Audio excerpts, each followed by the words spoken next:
नमस्कार केमन आছেন সবাই सौभाग्य प्राप्ति चैनेले आपनादेर सकलके आरो एकबार अनेक अनेक स्वागत।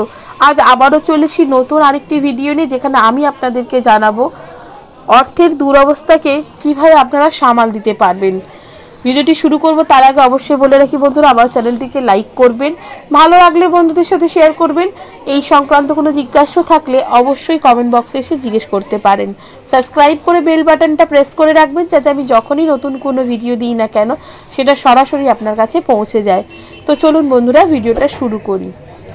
অর্থ সংক্রান্ত সমস্যাতে সকলেই ভোগেন, বড় থেকে বড় মানুষ, ধনী থেকে ধনী মানুষ, সবারই কিন্তু অর্থ সংকট থাকেই। তার মধ্যে থেকে সেই সব মানুষের অর্থ কষ্ট আরও বেশি যারা দিন আনা দিন খাওয়া অবস্থায় রয়েছেন। হয়তো উপার্জন করছেন কিন্তু মনের মতন অর্থ আনতে পারছেন না, অর্থ আনলেও সেটা জলের মতন অপচয় হচ্ছে, কিছুতেই ধরে রাখতে পারছেন না। নানান রকম চাপ রয়েছে কিন্তু কিছুতেই সেই চাপকে অর্থ দিয়ে সামলে উঠতে পারছেন না, এতটাই উপার্জনটা কম হচ্ছে কিংবা হলেও সেটাকে রাখা যাচ্ছে না।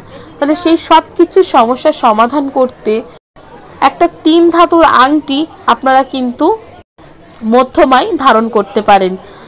পুরুষ হলে ডান হাতের মধ্যমায়, নারী হলে বাম হাতের মধ্যমায় ধারণ করতে পারেন। 3 ধাতুর আংটি কিন্তু আমাদেরকে অনেক রকম দুর্ঘটনার হাত থেকেও রক্ষা করতে পারে, আবার অনেক রকম অর্থ কষ্টের হাত থেকেও রক্ষা করতে পারে।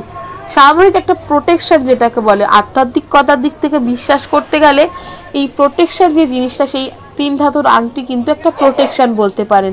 বিশ্বাস সহযোগে ঈশ্বরের পায়ে ছুঁয়ে এটা মহিলা হলে বাম হাতের মধ্যমায়, পুরুষ হলে ডান হাতের মধ্যমায় ধারণ করে দেখুন, ম্যাজিকের মতন ফল পাবেন। তো কেমন লাগলো বন্ধুরা আমার এই ভিডিওটা অবশ্যই আমাকে কমেন্ট করে জানাবেন। সুস্থ থাকবেন, ভালো থাকবেন, দেখা হবে নতুন আরেকটি ভিডিওতে।